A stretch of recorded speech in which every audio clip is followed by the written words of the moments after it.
अब तक की ताज़ा तरीन खबर यह है कि शाह महमूद कुरैशी को रावलपिंडी पुलिस ने अडियाला जेल से गिरफ्तार कर लिया है। गुज़श्ता रोज डीसी रावलपिंडी ने शाह महमूद कुरैशी के नजरबंदी का हुक्म जारी किया था। शाह महमूद कुरैशी 9 मई के मुकदमात में मुलजिम नामजद हैं। पाकिस्तान के आलम ये हैं कि पाकिस्तान में कोई किसी का सगा नहीं है। ये मैं तब से बोलता आ रहा हूं और आज आपको दिखाऊंगा पाकिस्तान के फॉरेन मिनिस्टर का क्या हाल किया गया, सड़कों पर घसीटा गया। ये सलूक इंडिया में किसी भी पार्टी ने किसी ऑपोजिशन के लीडर तक के साथ आज तक नहीं किया। I'm sorry. ये क्या है? ये देखिए, ये क्या कर रहे हैं? ये क्या है? ये क्या है? फॉरेन मिनिस्टर हैं, इस टाइम रशिया के विजिट पे मौजूद हैं और वहाँ पे उनकी फोटो बहुत ज़्यादा वायरल हो रही है। इंडियन डायस्पोरा को मॉस्को में उन्होंने बात करते उन्होंने ये बोला कि इंडिया और रशिया के जो रिलेशन हैं अनचेंज हैं। फॉरेन मिनिस्टर शाह महमूद कुरैशी सड़कों पे घसीटते हुए उन्हें अरेस्ट किया गया। वीडियो अवेलेबल है। साथ में इससे ये भी पता चलता है कि ये बलूच लोगों के साथ कैसा बिहेवियर करते होंगे और सिंधियों के साथ कैसा बिहेवियर करते होंगे। अपने मसाइल का खुद हल निकालना, इंडिपेंडेंट हल निकालना, भारत की फॉरेन पॉलिसी, भारत की ट्रेड पॉलिसी, भारत की इकोनॉमी को सामने रख के फैसले करना। अलेक्जेंडर को शिकस्त दी थी, क्या उसके ऊपर मिसाइल नहीं रख सकते? पोरस हमारे एरिया का था बादशाह, क्या हम रणजीत सिंह के ऊपर नहीं बना सकते मिसाइल का नाम? ये जो कॉन्सेप्ट मैं आपको बता रहा हूँ ना, ये जो दीवार खड़ी की हुई है कि हम मुसलमान और हम तो तोप है, ये गिरेगी, ये नहीं चल सकती, ये ड्रामेबाजी ज्यादा देर अब। हमारी इस टाइम इंटरनेशनल लेवल पासपोर्ट की वैल्यू किधर है? 160 पता नहीं ऊपर चले गई और ठीक है, उनका लेवल देखे, उनका पासपोर्ट रैंकिंग देखे किधर है, हमारी किधर है। उनके रिलेशन देखें कितने घंटे, वो तो मेरे ख्याल से 10 साल नहीं 20 साल 25 साल आगे चले गए।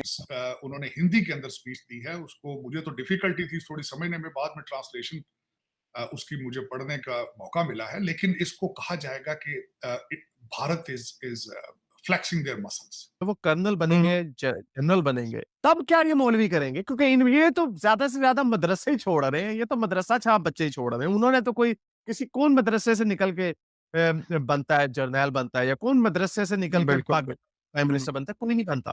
कि नरेंद्र मोदी इन इलेक्शन ईयर इस तरह का रिस्क ले सकते हैं, इंडियन शिप्स पे अटैक करें, तो it will be something which is will lead India को जो है वो एक और डायरेक्शन में ले जाएगी।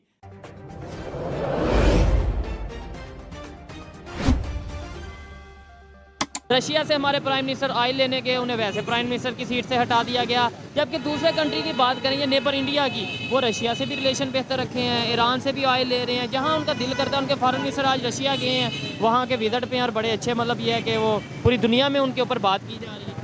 सर पता क्या मसला बेसिकली जो है ना, बेस हमारी जो शुरू से जब से पाकिस्तान बना ना, वो लेवल अपनी जगह पर नहीं आ रहा।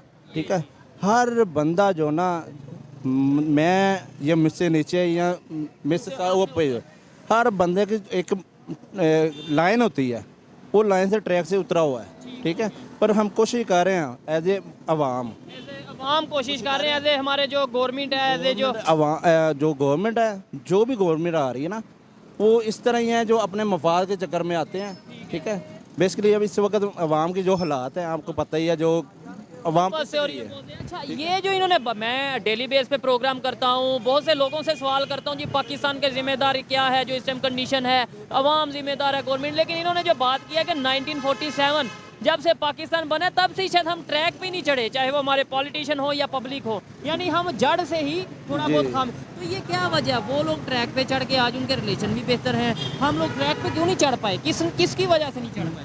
ये तो देखे, चाहे कारोबार करें। How do you see this statement of Rajnath Singh साहब? क्या ये एक पॉलिटिकल स्टेटमेंट है? क्या ये इंडिया के अंदर इलेक्शंस आ रहे हैं उसके हवाले से है? क्या इंडिया के, और इंडिया ने ये, उन्होंने ये भी कहा है कि India is the net security provider in the Indian Ocean. So वो नेट सिक्योरिटी प्रोवाइडर भी हैं, इट मीन्स कि वो कंप्लीट सिक्योरिटी प्रोवाइड करेंगे। सो इट मीन्स कि इंडिया उन पर हमला भी करने जा रहा है। आप इसको कैसे देखते हैं? और इससे कई लोगों का ये भी इंप्रेशन है कि इंडिया के जो जिसे कहते हैं ना, फैल गया है, फुटप्रिंट्स भी फैलेंगे और उनका इन्फ्लुएंस भी फैलेगा। क्या ये इंडिया कर पाएगा? How do you see this statement जो राजनाथ सिंह साहब की है? सर चीमा साहब, ना सिर्फ राजनाथ साहब ने स्टेटमेंट दी है, बड़ी धुआंधार तकरीर उन्होंने की है, और उसके साथ ना सिर्फ स्ट्रॉन्ग वर्ड्स थे, उनके साथ इमोशंस मौजूद थे। मैंने उनकी स्पीच सुनी है, बड़ी उन्होंने हिंदी के अंदर स्पीच दी है। उसको मुझे तो डिफिकल्टी थी थोड़ी समझने में, बाद में ट्रांसलेशन उसकी मुझे पढ़ने का मौका मिला है। लेकिन इसको कहा जाएगा कि Bharat is flexing their muscles. दूसरे लफ्जों में अगर उर्दू में कहा जाए तो वो कहते हैं जब हुस्न आता है तो नजाकत खुद ही आ जाती है, जब पैसा आ जाता है तो फिर बंदा मसल फ्लेक्स करता है, दुनिया को बताता है कि we are strong now, we are strong. तो उसमें सिर्फ ये पहला वाकया नहीं है, इसमें यहाँ पे मैं ऐड करना चाहूंगा। पहला वाकया मैं समझता हूं कि पहली दफा जब टोनी बिल्कन और डॉक्टर जयशंकर साहब इकट्ठे प्रेस कॉन्फ्रेंस कर रहे थे तो उन्होंने स्टेटमेंट दी थी कि America should not be the sole, it's not the sole power anymore, वो सोल अब दूसरी भी पावर्स मौजूद है। दूसरा फिर उनका इंडिपेंडेंट डिसीजन ये था कि उन्होंने खुल के यूक्रेन की सपोर्ट नहीं की, उन्होंने बैलेंस किया रशिया के साथ। जो अमेरिका समझता था कि India is in our pocket now, तो उसका वो उन्होंने जवाब दिया। फिर उसके बाद गाजा का खासकर उसके ऊपर भारत ने अपना स्टैंड अलग रखा उसमें। तीसरा जब रेड सी के अंदर वाकया आया तो फिर उन्होंने वो 10 लोगों का जो एक अलायंस बना उसमें भी उसको ज्वाइन ना किया, बल्कि अपने वो INS कलकत्ता और INS कोची को भेजा यमन में। यहाँ पे मैं ये भी बताना चाहूंगा कि यमन के अंदर मोर देन 20,000 भारतीय एक्सपर्ट्स वहां पे मौजूद है। आज जो वाकया आया है उसको साथ ना सिर्फ उन्होंने ये वाकया कहा है कि समुद्र की डेप्थ तक जाएंगे, बल्कि उन्होंने अपना तीसरा INS। पाकिस्तान के आलम ये हैं कि पाकिस्तान में कोई किसी का सगा नहीं है, ये मैं तब से बोलता आ रहा हूं और आज आपको दिखाऊंगा पाकिस्तान के फॉरेन मिनिस्टर का क्या हाल किया गया, सड़कों पर घसीटा गया। ये सलूक इंडिया में किसी भी पार्टी ने किसी ऑपोजिशन के लीडर तक के साथ आज तक नहीं किया। सिर्फ एक इमरजेंसी में ऐसा हुआ था, लेकिन आज देखिए कोई इमरजेंसी नहीं लगी। पाकिस्तान में डेमोक्रेसी बताते हैं। एक प्राइम मिनिस्टर है, former foreign minister Shah Mahmood Qureshi, सड़कों पे घसीटते हुए उन्हें अरेस्ट किया गया।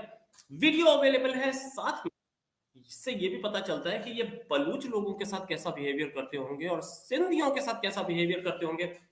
और भूल जाइए कि हिंदुओं के साथ और सिखों के साथ और क्रिश्चियंस के साथ कैसा होता होगा।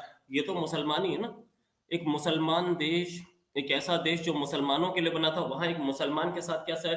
पहले मैं आपको दिखाना चाहता हूं कि ये कि कैसा क्या हुआ है, फिर उसके बाद बात करेंगे। I'm sorry. I'm sorry. ये देखिए, ये क्या है? ये देखिए, ये क्या कर रहे हैं? बहुत हो गया। क्या है? ये क्या है?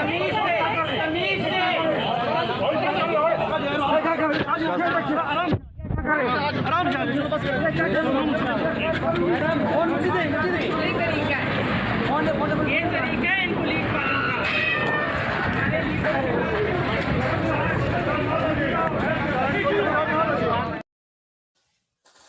ये हालत है।